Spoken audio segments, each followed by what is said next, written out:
Sa kinilalagyan mo ngayon? Opo, masaya. Masaya. Pero in terms of goal, syempre marami pa akong gustong abutin, marami pa akong gustong gawin sa Chewy, so marami pa akong gustong i-discover at kainin ng iba-ibang klaseng pagkain. Yun nga katulad sabi ko kanina, gift to yung ganitong klaseng trabaho.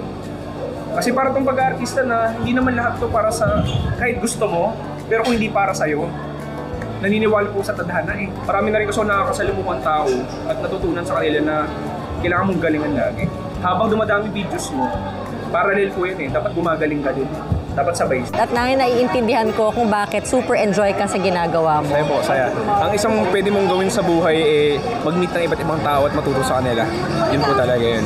So kayo, manunod kayo, sana ma-inspire kayo na try to explore, try to travel Philippines. Especially, try yung lumakbay, makapag-usap sa mga lokal doon at diba, matuto ng iba't ibang kultura.